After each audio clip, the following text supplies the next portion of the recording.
You okay? All right. Okay, that's it. I just come to say hello. Hello.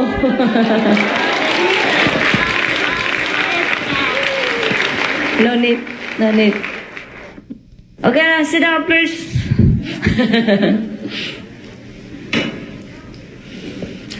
There was some people, kind of very good disciple,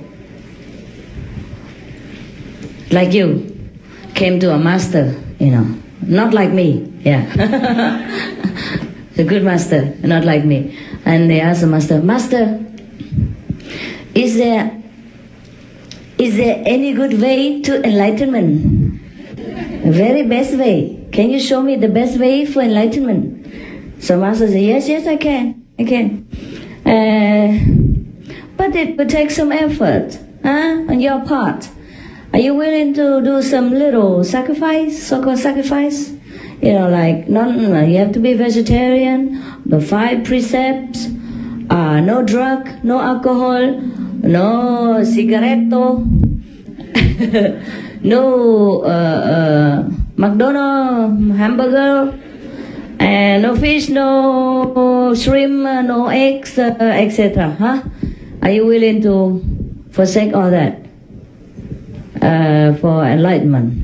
And the good disciple, say to the very good master, why? Why do I have to do all that? All that in order to get enlightenment? I don't like that. So the master said, well, you ask for enlightenment, and I tell you the way. It's up to you. And the disciple, scratching his head for a while, and said, Master, is there any better way? Is some other way I can get enlightenment without vegetarian food? Could I eat meat, hamburger, all that, fish, and still? And then I can smoke, and I take drug whenever I want, just for experience. And can I, do all kind of things the way I want, because God say I have free will. God give me free will. Why should I not do this, not do that? And I cannot do anything. Is there any better way? No need vegetarian, no need, the 5 precepts, and no need, what else? A meditation even? Yes. Is there any better way, quicker way, more convenient way? Master say, I will tell you if I find such a thing later. If I find some, no effort, no meditation, no vegetarian diet, no precepts, then you can just get enlightenment for nothing. How about that? If I ever find such thing, I'll tell you. For now, we have to be satisfied with some humble effort, on your part, like the vegetarian diet and the 5 precepts and the meditation and some other effort like group meditation, and adhere to the teaching of the old masters like Jesus, Moses, Buddhas, Mohammed, whomever you choose in the past. The same teaching that we will have to exercise here, because other masters haven't found anything better. So I also cannot find anything better for you except all this that I'm telling you. You read any Bible, the Christian Bible, the Buddhist Bible, the Quran, the Sikh Bible, the Sikh Granth Sahib, say the same thing. Say the same thing. There's only one way to enlightenment. That's a correct way. There's only one way to live our life. That's a virtuous way. Right? There's only one way to be yourself. That's a noble way. That we cannot be animals and then become Buddha at the same time. Even though animals have Buddha nature, but they are sleeping. The Buddha nature is sleeping.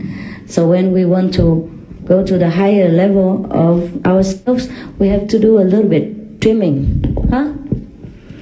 I told some people in India last month when I was there, or was it last week? Last month. and I was invited to India. It was a very funny coincidence. First, there was another spiritual group with Dada something that invited me, all right? And then when we got there, we saw Dada photo. Yeah, at the end, never mind. It's not that we discriminate or anything. Just that sometimes people give us a mixed salad sometimes. You don't know who invited you. Nevertheless. And I told some of the Indian people there, our disciples and the Indian people, that even though we are all God, stones also have got quality, nature. We all heard, yeah? Everything came from God, and nothing that is made into being, that is not from God. We all know that.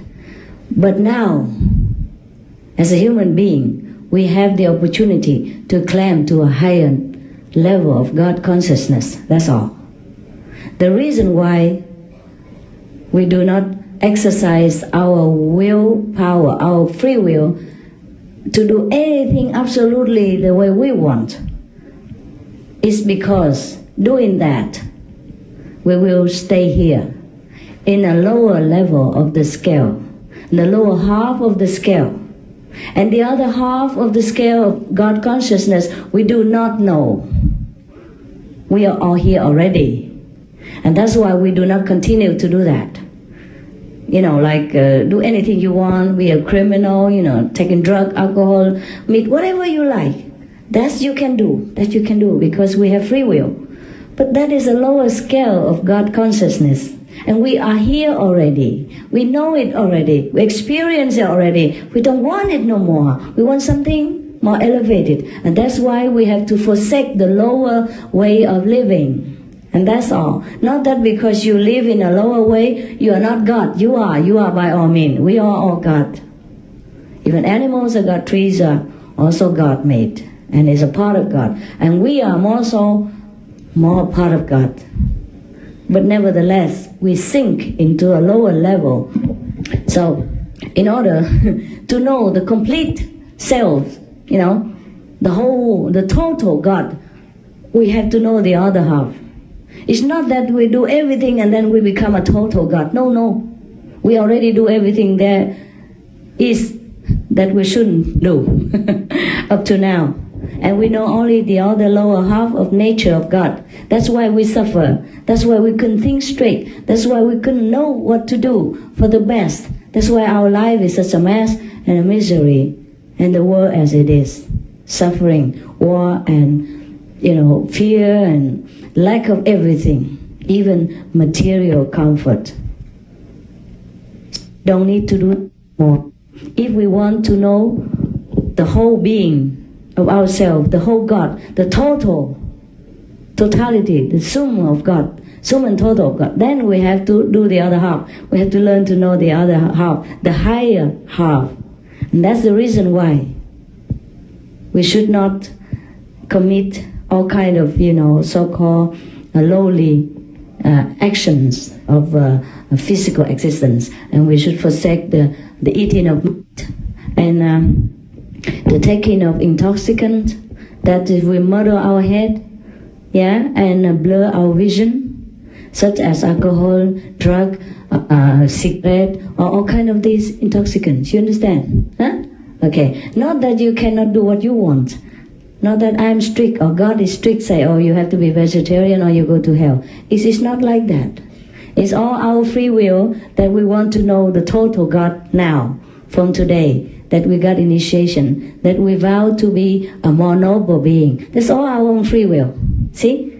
So sometimes we get mixed up with this. Very mixed up here. We thought, God, if I am God, right? If you are God, everybody is God, then we're free to do what we want, right? Because everything is God anyhow. So what's the problem? Why do we have to be vegetarian? Why do we have to keep the precept? Why do we have to do this, do that? More noble, what for? Everything is anyhow. Everything is God, but we do not know everything yet. Right? We only know the lower level of physical existence, the physical manifestation of God, And that is why we have to know the other half in order to be totally God, to be one with God. It's not that everything is forbidden to you, but you do it on your own free will. Now you understand? Okay.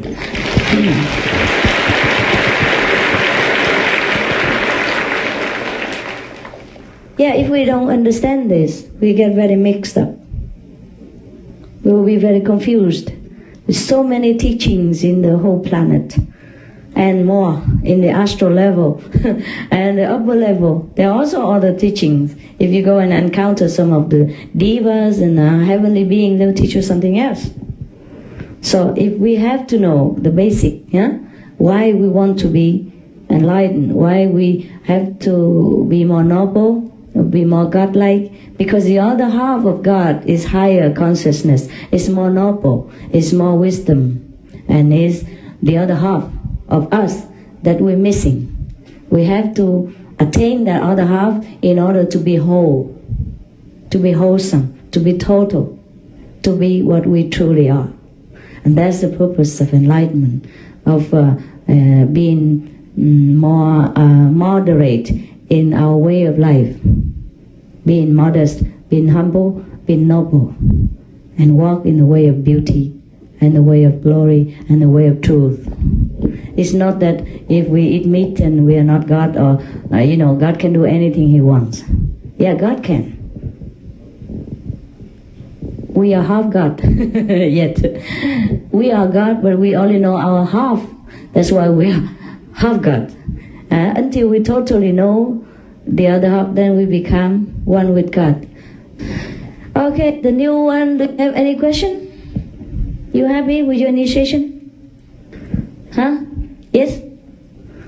Có nhận người xuất gia không thầy? Xuất gia là sao? Xuất gia là theo thầy á. Khỏi mà, theo làm gì nữa. Xuất gia cũng vậy à? Hả? Xuất gia làm gì đâu? Thấy tôi giống ông thầy tu nào đâu mà đòi xuất gia đâu. Tại sao? Tại sao đòi xuất gia anh chi? Thì tu bây giờ tu là không phải xuất gia. Tu là tu không phải xuất gia. Hả? Tu ở nhà tu cho nó sướng. Hả? Ở nhà tu tự do hơn. She want to become a nun. I said, what for? Do I look like one now? But she follow me. She said, oh, because before I promised if anybody want to practice, then come to me. To renounce the world, then come to me. I said, yeah, renounce the world, but not renounce your home. Don't have to, huh? If you renounce your home, you have a temple. It's the same. Just more beautiful. Okay, don't worry about it. I told you already many times, yeah? Before, in the beginning, because I looked like a nun, yeah? I wear nun clothes, everybody think that's the way. Because I thought that's the way too. Because it was my destiny to be like that and then to be like this, so that you can shock yourself out of illusion. There's nothing you should do except meditate every day and wherever you are. And do whatever job is required of you. Take care of your family. That's all there is. No need to go from one place to another. Hiểu không? It's okay if you want to be a nun, but don't have to change now. If you're already a nun, stay there. If you're not, just stay there. Yeah, really, it's more convenient to practice what you are, no? Changing is a lot of trouble. And then your husband will come run after me and scold me. Yes. The reason why I don't wear nun's clothes anymore, because if I do that, so many people just run after me and change their appearance, and thinking changing appearance will change your consciousness. It's not true at all. I tell you now, it's not true. I don't tell you lie, because God is above. Yeah. But a renunciate life is not for everybody also. You see? Not for everybody. To renounce in the heart is more difficult. And to renounce outside is secondary. If you can, it's very good. But at the moment, I do not want to stir up your life. Stir up trouble for your life. Because once you be a monk and nun, and your family will cry, and your mother, father, that bother your head. When you sit in meditation, a lot of people cry, and they curse me too. Right? No? Oh, I used to suffer a lot. explaining a lot. Say, no, your daughter is fine. I take care of her. She's just a nun. There's nothing else. But they don't take it, you know. So I just forget it, you know. Like this is better. It's not better, of course. If it would be more idealistic, you know, if we can have a big community and everybody become nun together, you know, this is also nice. Very, very nice. It just is not very practical in this life. Except those established order, you know, like Catholic, Buddhist, you know. And then you have to go into a temple. And you have to do exactly what they do. Huh? If you don't, they think you're weird nun. And then we'll be in trouble again. Yeah, it's true. Huh? And then, no end to it. Forget it. I think we should just renounce inside. Huh? If you already can be a nun, it's fine. But don't blame it on me. Say, oh, I follow Master Ching Hai, so I became a nun. You do it yourself. Huh? Go and find a temple and find a monk and then shave your head and then do what you want to do. I did that. It didn't work very well. When I go to airport, they search me all over, you know, and it's very tickling. Huh? What? A lot of space? Oh, yeah, need a lot of space. And a lot of people, you know, stay away from me, you know. Oh, when I went to Hong Kong and I have my bald head, oh, they run away from me. Because in Hong Kong, people like to gamble, you know. And when they see your bald head, I mean, you lose everything. Some people believe like that. I just run up to somebody and ask them address. You know, at that time I was a Tibetan nun even. Oh, God. Worst kind, all colorful.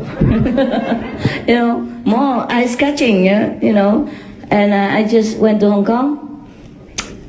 And I was first time there and I don't know the address. I want to look for the boat people. That means the Vietnamese refugees. I want to come see them, to say hello and comfort them because I heard a lot of trouble. Of course, before that I was an interpreter, you know, remember, for the Vietnamese refugee. So when I heard that in Hong Kong there are boat people, I wanted to come see them. Okay, I went all over because I looked for the boat people. And then finally, some people dared to go near me. Not that they go near me, I went into a shop. They couldn't run anywhere else. Or I went on the street, I asked everybody, they run away from me. You know, take the kids and bring the kids and run very fast. And later I asked some, I went into a shop, you know, a jewelry shop, and the guy cannot run anywhere because he had to keep his eyes on his jewelry. So I asked finally, and then the jewelry shop owner, he showed me where the boat people are. But that's not the Vietnamese boat people, it's the China boat people. It's the Hong Kong boat people, they live boat. Yeah, the fishermen and the merchants who sell things on the boat, and they live on the river, you know? In some countries there are people like that. In Thailand also people like that. And they call that boat people in Hong Kong. Oh, and then I went there and I go, oh, I talk Vietnamese, and they nearly throw stone at me, you know? Yeah, because they don't know what I'm doing, you know. Just all excited, mạnh giỏi rồi này kia, lại đây chơi này kia.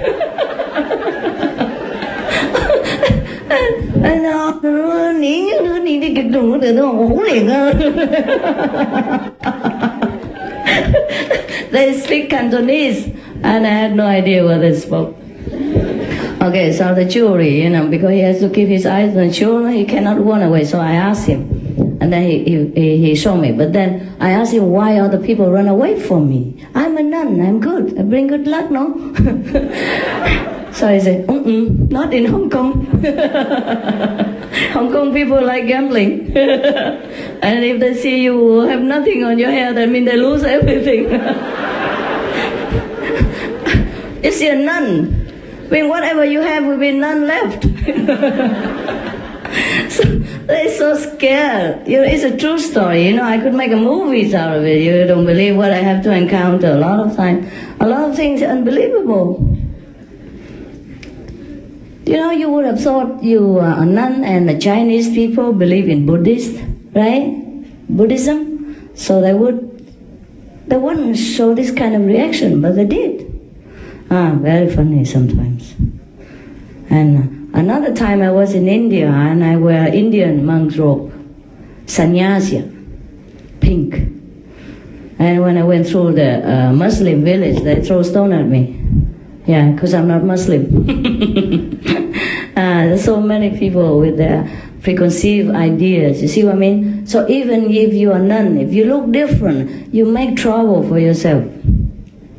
I don't say nun's life is no good. It's a very good. It's a good, perfect protection for yourself, and a symbol of purity and dedication to God.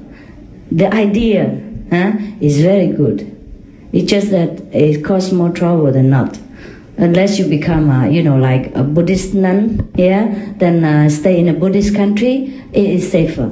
If you stay in Sri Lanka, in Thailand, or in India, and you become their kind of nuns or monks, then you're safe. Or you are Catholic nuns and you stay in Catholic country, or stay in your order. People are already so familiar with this kind of sight, of a Buddhist nun or a Catholic nun, they leave you alone. You'll be more safe. Otherwise, you create more trouble and very difficult to practice sometimes. Okay, huh? What else? Yes, sir? You were talking about people with preconceived notions that are very strong in their minds. Yeah. And my family is very Christian in a very specific way. Yes. And if they knew I was here, they'd probably send someone to kidnap me and take me home and deprogram me. Kidnap? Well, to take me home and deprogram me. They think everything that's not Christian must be a cult and from the devil. But we are Christian. Yes. That's the problem. They don't know we are very good Christian. So my question is, what do I tell them? Like, for instance, when I was getting ready to come here, they said, "You're going to miss Christmas. Where are you going?" Oh, I see. So it's difficult to explain without creating a big family scandal, because I don't want my mother to spend the rest of her life praying to get me out of this group. Oh, God. Yes. Yes. So just say you come to celebrate Christmas with your friends. Show her the picture. Look at all that. We are Christian.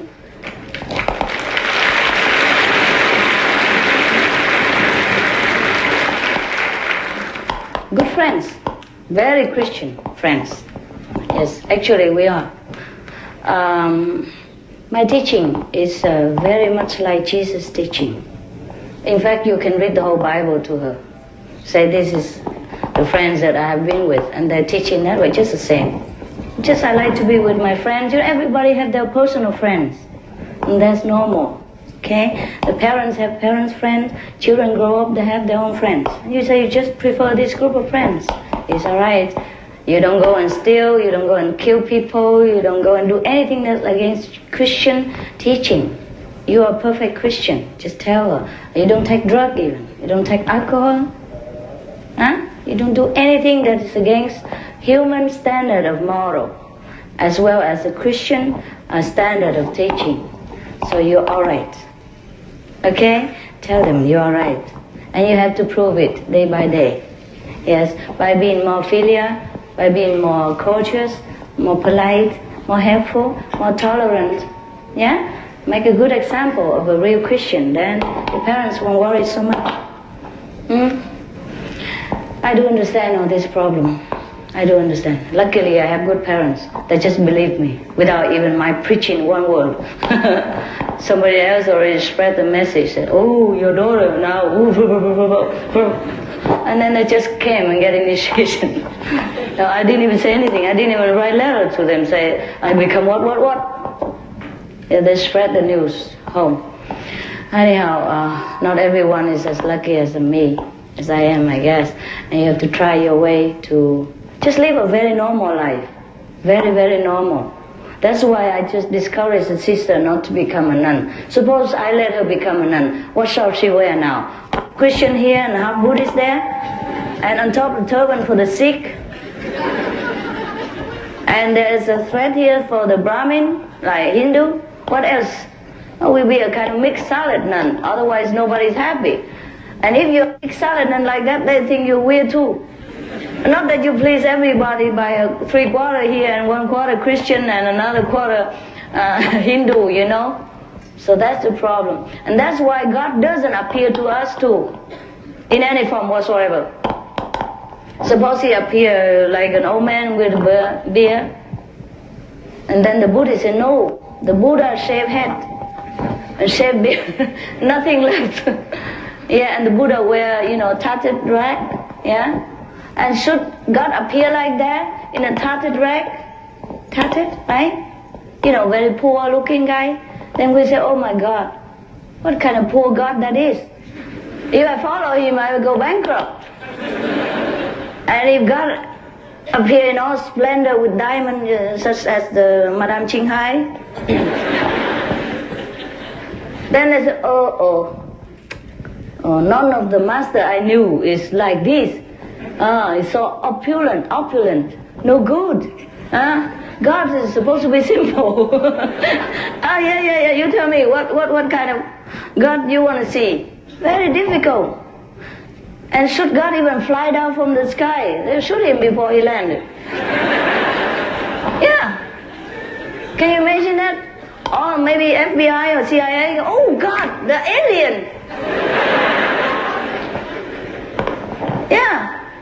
How can God be safe in this world? Whether he is a Christian or Buddha. Even with all the Buddhists, if suddenly the Buddha appear from nowhere from the sky, I don't think they even believe him. The thing is Maya. It's a devil that fool people, right? The magician or something at the most. Nothing can make we believe. I tell you the truth. So it's only our humble example. We try our best, so that our life will be more peaceful, so that our relatives and friends will not feel so worried about us and try to pray us out of the good way. Otherwise, nothing really helps. You might try all your best, but your parents might not be guaranteed satisfied. Really. But so is your luck, you have to try your best so that you feel good. You feel peaceful in your heart that you are a good son, a good person, and that you have tried your best, to make peace. And that's all. But that doesn't guarantee peace, okay? Nothing is guaranteed in this world. If we can guarantee anything, it would be fine. But I can guarantee enlightenment. That's the only thing I can guarantee. If you follow the instruction, you get enlightenment. And that's the only thing that can guarantee.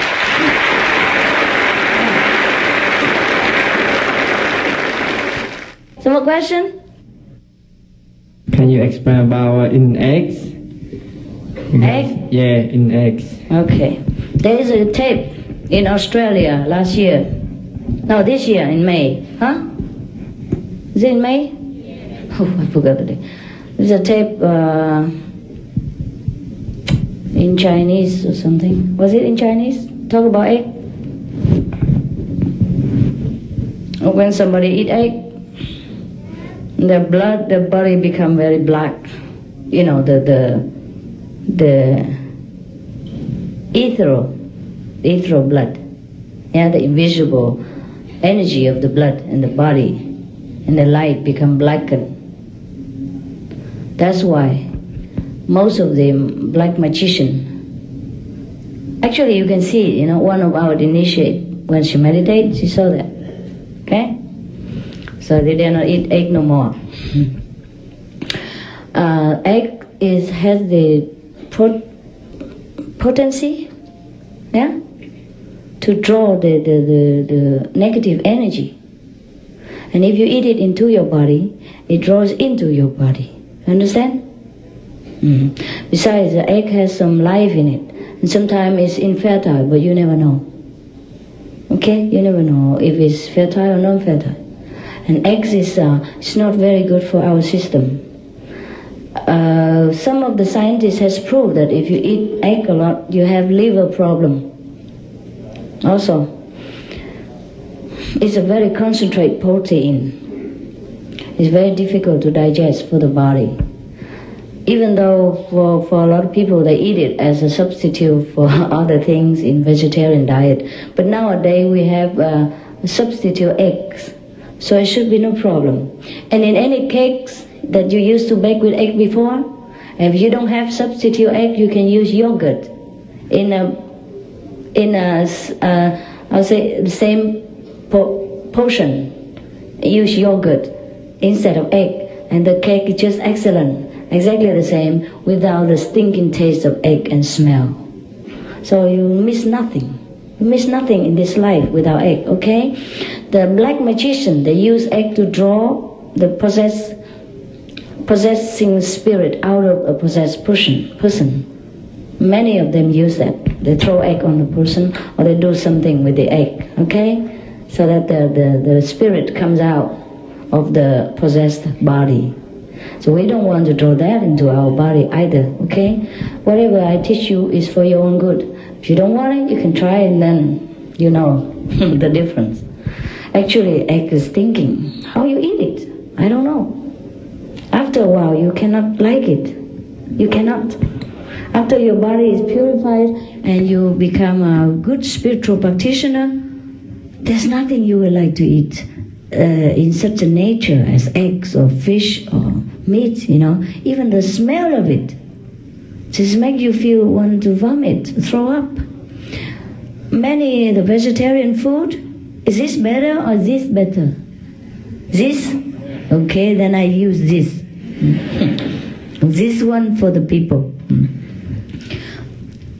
After being a good practitioner for a while, or short while, or even immediately, anything, even vegetarian food, sometimes they make it too real, too like fish or like shrimp, and it stink. You will not want to eat it. Okay? So don't worry about egg. If you like to eat, you try. But then when you sit, you don't see light and you feel trouble and you feel restless, then don't blame me for not telling you. I don't forbid anything. I just guide you. I just tell you what is good for you and what is not. And you make the choice. And since you have made the choice already, you should know that your soul knows the best for you. Because I didn't force you. I didn't come to your door, ring your bell and say, you have to eat this, you have to do that, you have to come follow me. I did not. So it is your own decision. Your soul knows the wisdom. If you made the choice, stick with it. The spontaneous choice is always good. The one with no reason is always good. The one who is harmless to any other being is always good. So stick with your choice and don't ask too many questions about eggs and fish and all that. And a lot of people tell me Jesus is fish and all that. I know all that stuff. Stink. Jesus don't eat fish. He talks as a parallel, a parable. You know, like today we catch how many fish. Sometimes I say like that too. How many initiated today? Understand? Sometimes how many lotus? The same when Jesus was alive, he was pursued everywhere, he was persecuted. He cannot talk the way we do. And also his disciples, the 12 apostles, are fishermen. And that's the language they speak between themselves. Just like if I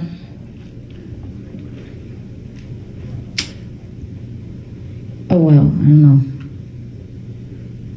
You know, just Jesus speaking the language so that his disciples are more familiar with it and understand it. Otherwise, why should he say, forsake your job, and don't continue to catch the fish. I will teach you how to catch men. Didn't he say that? Similar to that, of course, I rephrase it a little different. I say, forget the fisher business. Come and I teach you how to catch men. Isn't that so? Okay, you see what I mean? Otherwise, I continue with your fishing. I like to eat them. And then meanwhile, you help me with initiation or things like that. He said, no, forsake your work. Forget it. Go with me.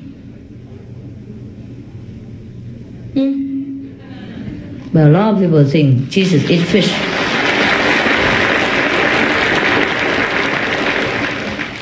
The poor Son of God couldn't say anything anymore. He's gone. And we say anything we want about him.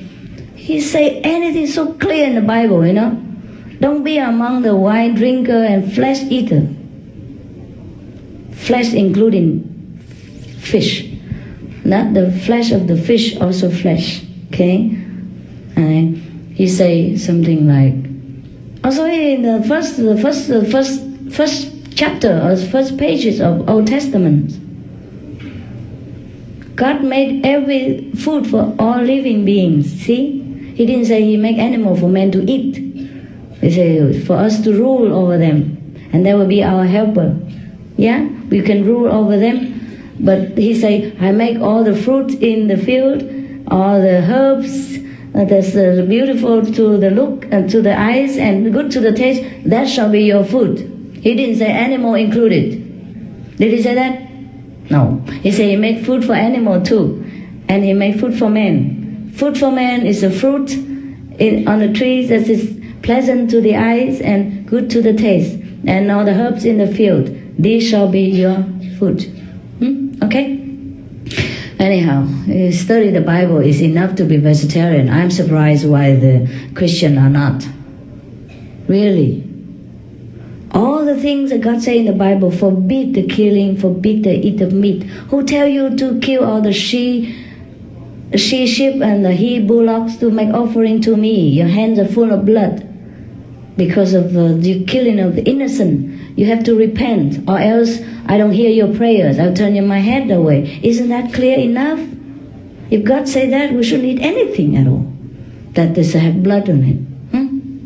Fish has blood too. Fish is not vegetable. Fish is not the fruit on the tree and the herbs in the field. So people ask me a very cute question. A fish vegetarian too? It's not a vegetable, is it? Yeah. Funny, such intelligent men and cannot answer that question themselves. All the component of the fish, their life and the activity is nothing indicate a vegetable. Huh? Biologically speaking, it's not.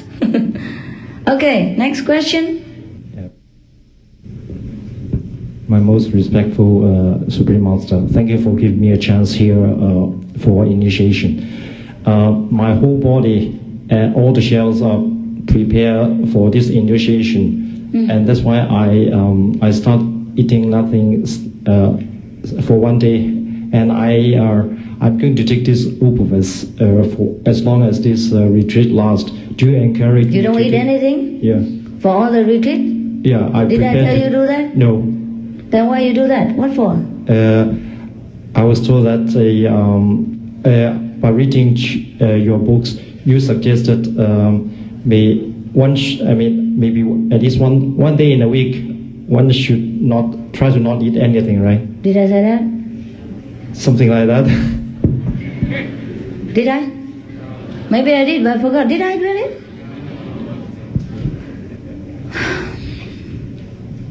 No. Then no. Did I forget that or something? Did I say something else? The old initiate, did I say something like that? Because I might say something and I forget, but I don't think I say anything like that. Did I? You can fast once a week if you want to. If you gobble too much food every day and, if you bloated and, bad, fat, and you go on diet. Once a week you can fast if you want to. You can even fast a whole week if you want to. But it's not a necessity. After we eat vegetarian, our body is regulated, and we don't eat so much. It's a kind of fasting.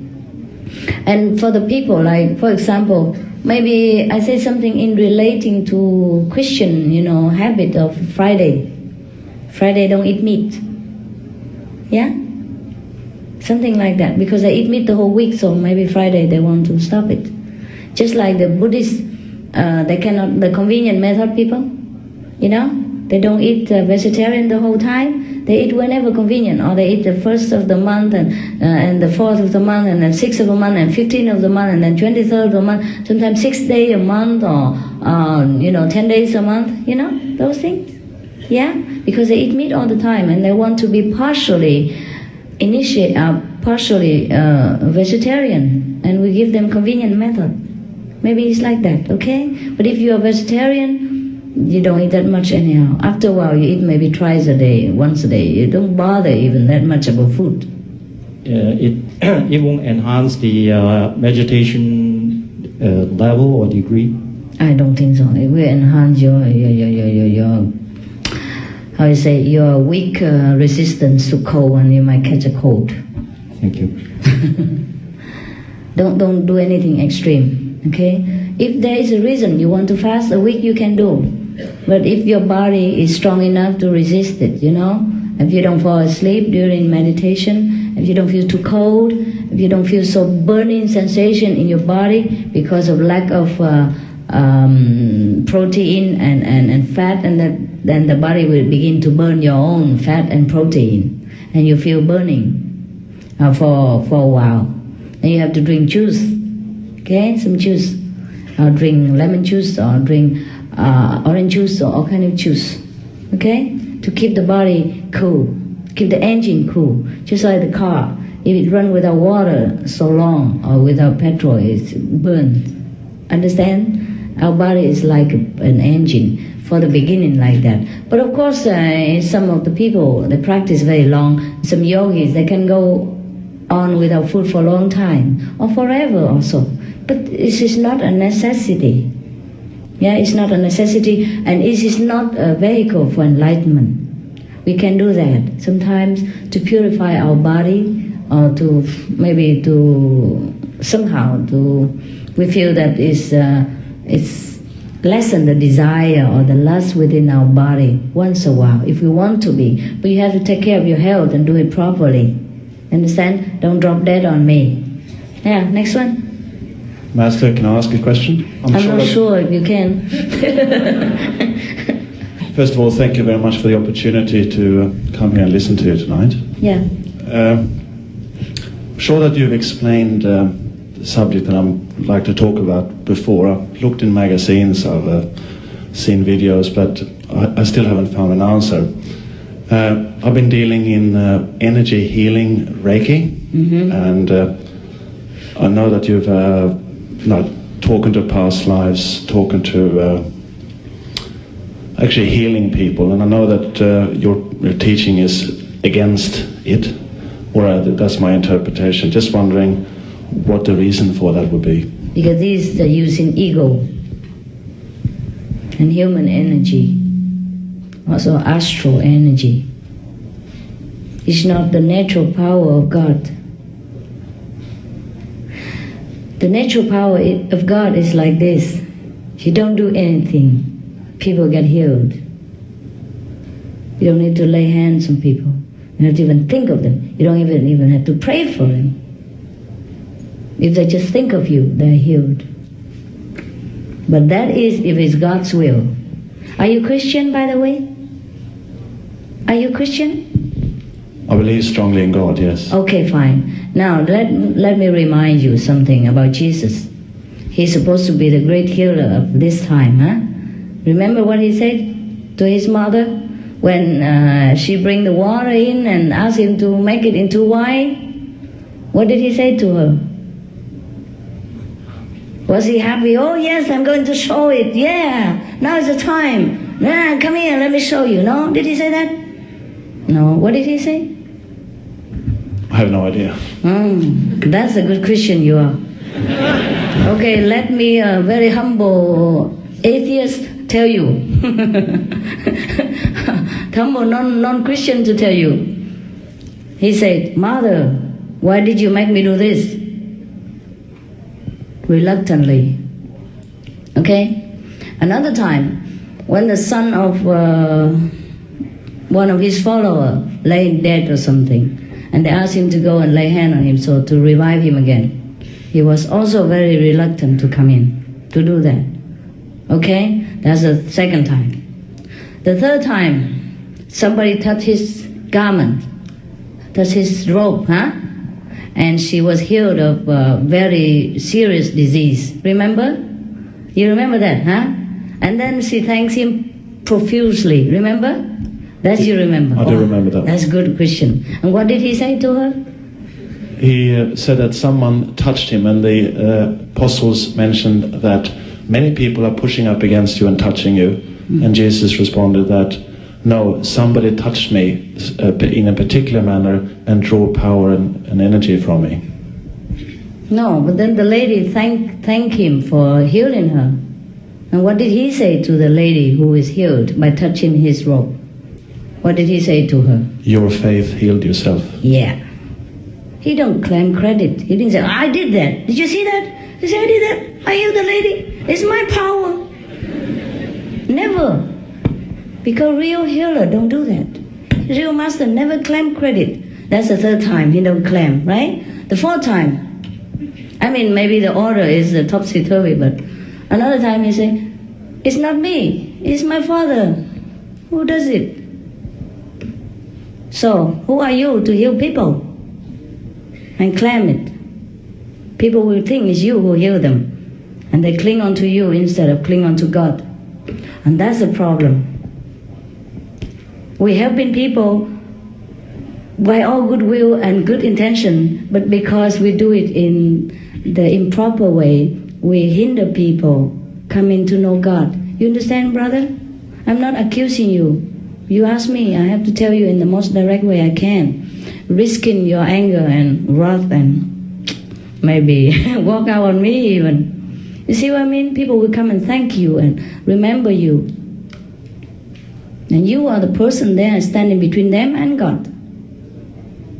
God would have done it if that's the way, if that is His time to heal. So Jesus don't run around and heal people, you know. Whoever come walk His way, just healed. And then He say, oh, it's your faith, or it's my Father.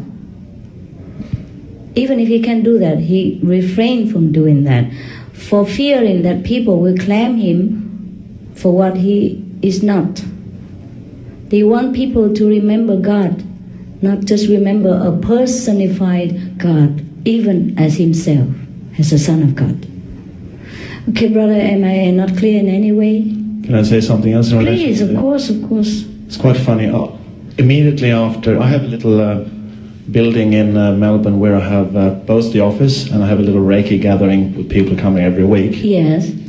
After I had booked the ticket here, people stopped coming. Oh, yeah? Actually, nobody came at all. Did you tell them? And they terminated the lease of the building and kicked me out. Oh, gosh, Jesus, I'm sorry. I mean, whatever he does has nothing to do with me, okay? You blame the guy. Okay. Oh, God. Oh, don't kill me, huh? I didn't even know you booked a ticket. I didn't know you come here. Okay, first time I ever see you and talk to you in person. So I have nothing to do with it. All right, you know? Now you know. You know what he wants. Okay, and stop asking me nonsense. Another one.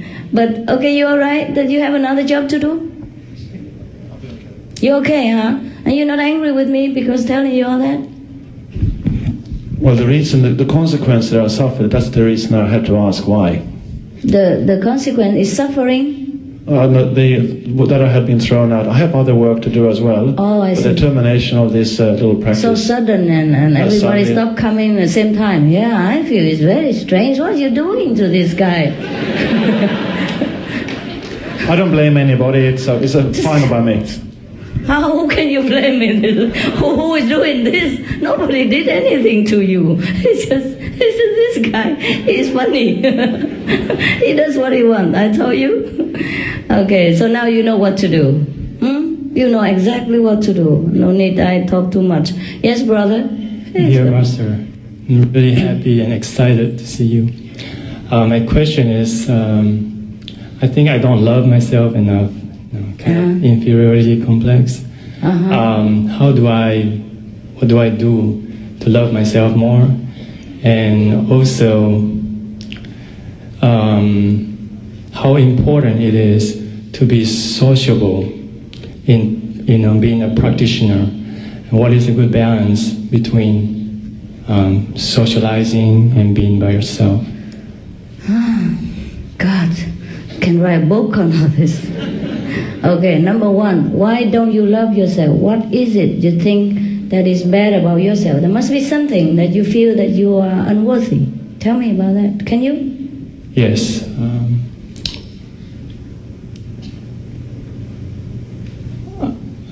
Just approximately, if you're shy, don't worry about it. We all have problems, really including myself. Pinpointed just a sense of unworthiness. I think maybe I picked up when I was a child.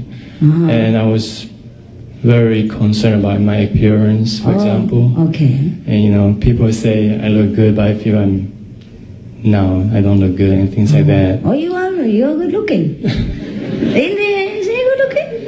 Yeah, you're good looking. But that's not important. It's not important. Yeah, I know it's not important, but somehow that inferiority complex. It's a childhood. It's childhood. Pardon me? Is a bad childhood that affects you? Not really. You say you're picked on as a child? No, but I was just kind of shy. You're shy? Yes. Oh, there's nothing wrong with that. I'm shy too. Look at me. I was very shy. I still very am. I'm just more used to with the public now. You don't know me before. I don't talk to people. Really. I'm antisocial. Now when I was in so-called many ashram, you know, a lot of people come to see this master and that master all the time. I'm always keep to myself. I don't know what to talk about. And when I was married, I hardly can talk to my husband. Yeah? I mean, sometimes I see him talk to his friends and all that, and I say, oh, I wish I could talk half that much to him. I just don't know what to talk about. You see? So when the time comes, you will do what is appropriate. There's no need to worry about it. If God wants you to talk a lot, you will. Even if you tape your mouth, you have to talk. Nothing wrong with you. You good looking? Are you married? Oh, maybe you find Mrs. Right sometime and you'll feel better. Yeah. There's nothing wrong with you. Is there anything wrong? Bad habit, something? Some. Oh, we all do have. Yeah? What? We all do have bad habits. But that's not our real self. If whatever bad you try, you can cut it, then you cut it. If you cannot, then just forgive yourself and concentrate on more positive side of your own quality. And don't think of the positive, negative all the time. You know, in the house, we have living room, we have a garden, we have a dining room, we have bedroom, all decorated beautifully. And we also have the toilet. But don't put your nose in the toilet all the time. It's not the way. Yeah?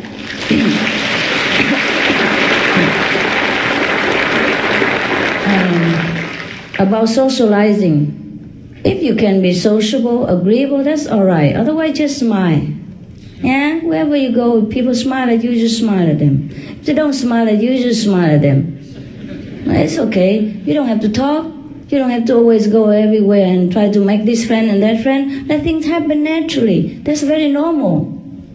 You know, a lot of men and women are shy like that. But there's no problem with you. You're okay. That's it. What else? Since you mentioned girlfriend. You have one? No, my question is, I have read, heard you say that it's better to be just celibate and just drop relationship. No, I say that. Saint Paul say that. I mention Saint Paul, you know, in the Bible. That it's better to be celibate like him. But if not, then you get married. You know? It's okay. Both are okay. You know why better to be celibate? Oh, is that right? To be, to be celibate, huh? To be a bachelor, huh? This is just less problem. That's all. You don't have anyone to quarrel with.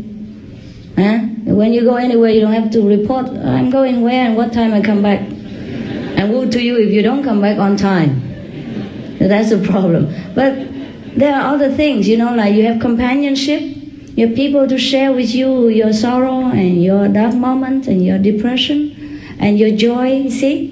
Yeah, sometimes when we watch movies and we have a good friend beside and we can laugh together, you know, it's more fun than when you watch it alone. For example, like that, see? So the companionship is the thing that people seek in marriage or in loving relationship. Yeah? It's not because of the physical need, or it's not most of that. It's not. Maybe in the beginning you attract to each other physically, you know, but it's not the physical really. It's the inside of that person that draws you, or the karma of the past life. So if you have a companion, it's okay. If you don't have, it's okay. You know, whichever way you prefer, whichever way you think simplify your life, and it's better for you to practice, then you choose that way. There's no preference in our path, okay? I'm not desperate for a companion. Yeah. It's just that I, can't help but look at women. Oh, why not? Why not? They look at men too, don't they? Maybe I understood you wrong. I thought it's something to feel guilty about. Oh, that's why you feel guilty? You should feel guilty if you don't look at women. You are gay then. It's normal, okay, to look at women. So just don't stare at them and like you undressing people by eyes and having lustful thought, and that's not very good. Have to respect all of them like goddess, okay? And should you find one goddess to your taste, and if she find you as a god to her taste, then it's fine, no problem with that. Okay, everything in moderation. If you don't find one, it's fine. Whatever God arranged is fine. Okay? What else does you feel bad about yourself? What else? That's it, huh? Okay, no problem. Yes. Yes, whoever next. Yes. Master, it's almost 10 years already since you gave the first lectures from Taiwan, I believe. What do you think of human being spiritual world these days since you get first lecture? I think it's better, isn't it? You think so? Huh? Yeah. A lot more people more spiritually oriented, a lot more people vegetarian, a lot more vegetarian restaurant. Nowadays we go everywhere and buy vegetarian food more easy. When I was in Germany, I had to do everything alone, even make tofu. I grow my own sprouts and make my own, gluten, cook my own everything. No vegetarian restaurant, rare. Today you can go anywhere, any market and buy anything. Very simple, huh? You think it's already better? The world is less bloody. I'm not swearing. And then the developed country has been helping the undeveloped country. Is that, do you think so? That's the world getting better in the spiritual life? Oh, they are helping each other. They are helping. A lot of countries, they have conference with each other and try to help each other. They do. They're doing it, in their way. You can't rush things with these people. Even the president cannot decide everything alone. He has to rely on Congress, and lobby and all kind of things. So things are very slow in this world. But for what it is, it's very fast already. In the last 10 years, things change so fast. Don't you think so? Don't all of you think so? Yeah. Very good now. Much, much better. Huh? Okay. Thanks, Master. You're welcome. Yeah, who was it? Who was it there over here? Okay, Master. okay. Please be patient. Yeah. I was shown to do convenient method, and from meditating, I realized how chaotic and crazy my mind is. Yes, that's already good beginning. Oh, let me tell you, Yeah. I'm nuts. Does it get to a point where that the mind starts to calm down and achieve that peacefulness that they talk about? While I'm meditating, will my mind calm down and all these crazy thoughts start to, dissipate? Yes, it does, brother. You know already. Eventually. It will. Yes. But some day we are more chaotic than other days. It depends on whom we are with, what movies we watch, and what kind of argument you had with your girlfriend or wife, whatever. Also, it will be, replaying here, and then it could drive you crazy. But after you meditate for 20 or 30 minutes, the chaos will, come down and dissipate, and then you feel more peaceful. And as the days go by, and less quarrel, and less negative memories, and then your mind will have nothing to remember but good things.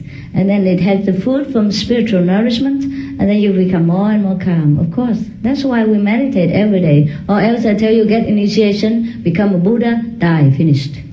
No need to do anything else.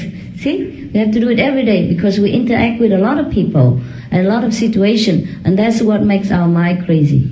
You are not nut. The situation in this world is nut, and make us feel like that. Okay? It's good to hear. I thought I was crazy. No. If you are crazy, I'll be before you. Yeah, terrible this world sometimes, huh? Everything make our mind, gone berserk. Huh? Sometimes we watch just a movie, and go home and just keep thinking about it all the time. Yeah? Even scary movie and make us have nightmare. It's okay, just forget it. It's all illusion. Yeah? The main point is we meditate. Yeah, and get a better memory every day.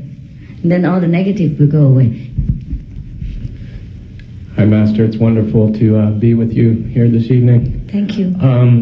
I have a dilemma, and it's between myself, who I am, and my profession. I'm a lawyer. Yes. I represent large companies, corporations. Yes. We don't sue, we end up being sued. And the people who sue are oftentimes injured, either usually physically or even in some cases someone has died. And my job basically is to make it so the company doesn't pay any money. And a lot of jeez, thanks for the support. Wait. This is a lawyer job. What? The dilemma that I have is that many times I look back on what is a success professionally for myself is troublesome, because I feel like in many occasions there are people that have deserved to have received some sort of payment and didn't because of my actions. Talent, yeah. And I'm quite troubled by that, and I was wondering if you can lend me some comfort. I understand. You're not the only one that have this question. Well, either you have to do it the way the companies wants because you paid for it, or you quit and get your own office. But lawyers often sometimes have to do things that he knows is not proper. And if he does it too often, then he forget that it's not proper. And then it become a habit. So it's up to you to do it the way you want, or to do it the way the world wants. And you choose between your conscience and your payment and your fame. Did you watch Devil's Advocate? Unfortunately. You did? Yes, we Good. And did you watch The Rainmaker? I haven't seen that one. It's similar. Go watch that. And then you have your own answer. There are many other jobs to do. Also, you can teach in law school. But then also in terms of breed other lawyers. I'm breeding There's a bad joke about lawyers all the time. Let me share with you one so that you don't feel so bad. Because a lot of people feel the same way as you do. Because they came out very idealistic, the lawyer, the newborn lawyer. They feel idealistic. They want to fight for justice. They want to, defend for the weak and the needy. But then situations force them into doing the opposite ways. And many times they come home, don't feel very good. Yeah, and they don't feel the money they earn is all clean and pure. Okay, let's talk about a joke and, don't be so serious. I don't know if there are other choice for lawyer or not. Maybe you can open your own corporation, but so many competition, There's a joke about the lawyers. There are the fight between heaven and hell. The hell beings are very good as, invading the frontier of heaven. Every time they just put the borderline, upward, and then they invade the heaven more and more, and the hell expand and the heaven becomes smaller all the time. And so all the angels, they gather together and want to fight back. And so in order to do that, they have to go to the court. And in order to go to the court, they need a lawyer. So eventually, they say, just forget it. We cannot do anything about it. And the hell being keep telling them, you good? You come down? Come down, we go to court. Nancy, we are right. And the heaven say, okay, we give up before you even say anything. And the hell being say, why? You know you're wrong, right? The heaven being, the angels say, no, we know we are right, but we don't have any lawyer here to compete with you. They're all in your side.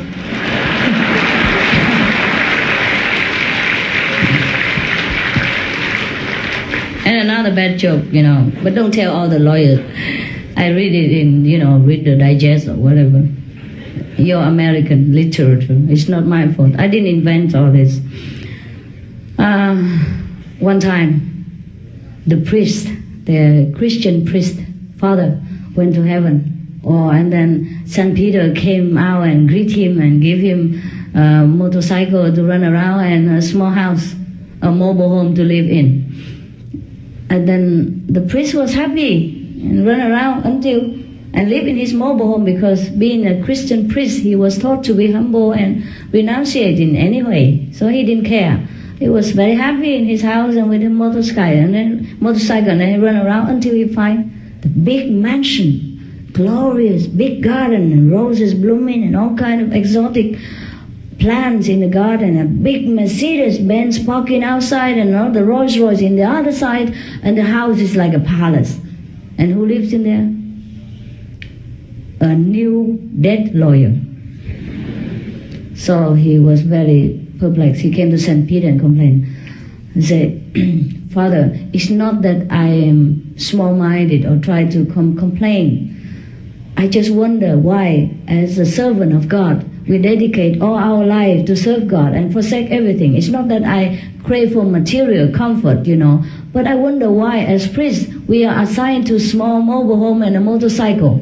And where the lawyer, what did he do as a good merit in order to earn such a palace and a Rolls Royce and a Mercedes and all the servants who were fluttering around him like that? So St. Peter said, oh, you don't know. Priests we have plenty here. Lawyer, there's only one up to now.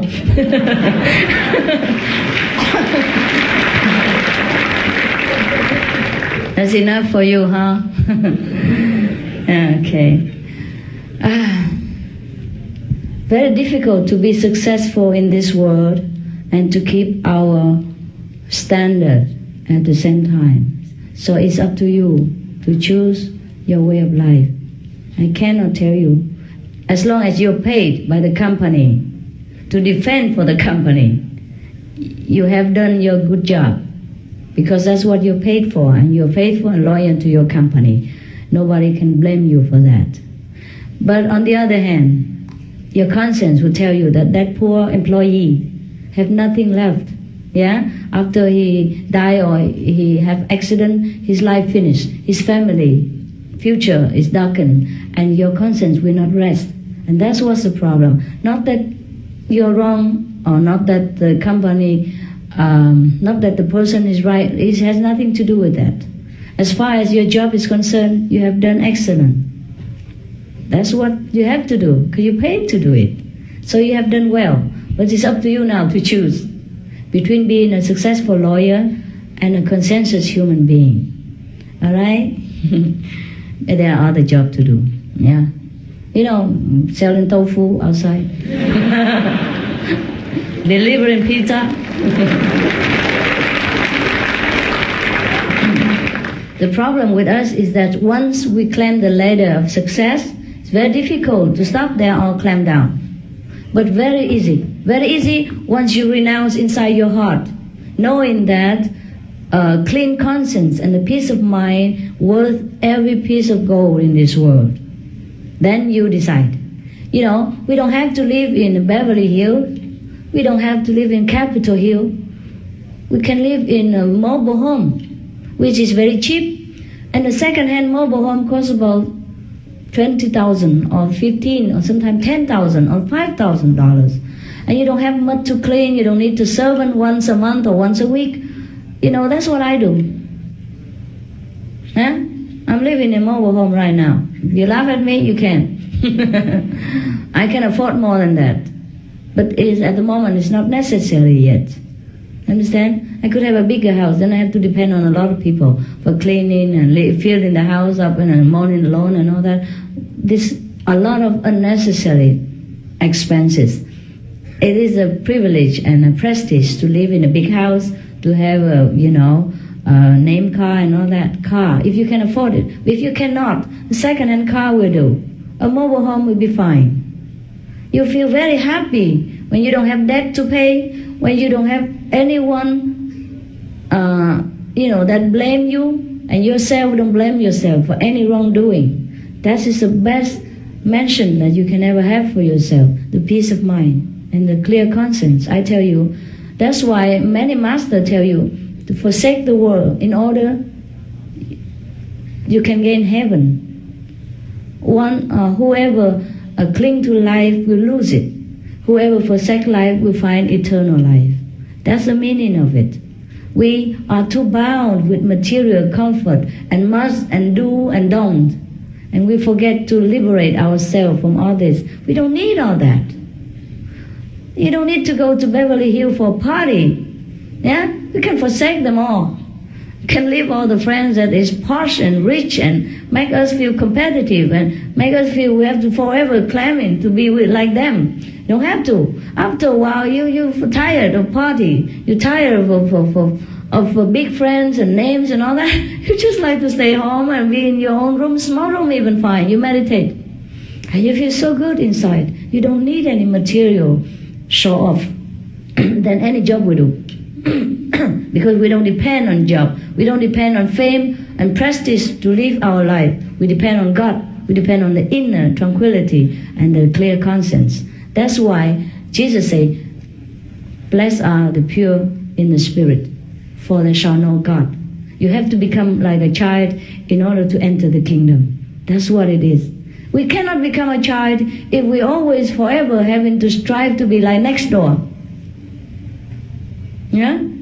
To go to this and that party because of so many names are there. And we have to be somebody also, or else we are nobody. We cannot go there. We feel ashamed. We should not feel ashamed. We should feel ashamed if we do something against God's will. If we are not a morally equipped person. If we are not conscientiously noble. You understand? Then we should feel ashamed. We never should feel ashamed if we lack material means, if we live in a humble house, or if we have a second-hand car. Should never feel ashamed. So that's what binds a lot of people. That's what makes them stick to position and work against their own conscience, against their will. And they suffer so much internally. That's all the goal in the world cannot make up for it. And then they feel sick. They will feel, later, they will feel, all the sickness will boil up into cancer and all that kind of thing. It's not worth it. I'm just telling everybody, not to you, dear brother. Please don't be offended, not to you alone, but because your good question had brought me into this opportunity. By the way, I just remember and tell the people what binds them and what can liberate them. It's okay, huh? I didn't offend anyone.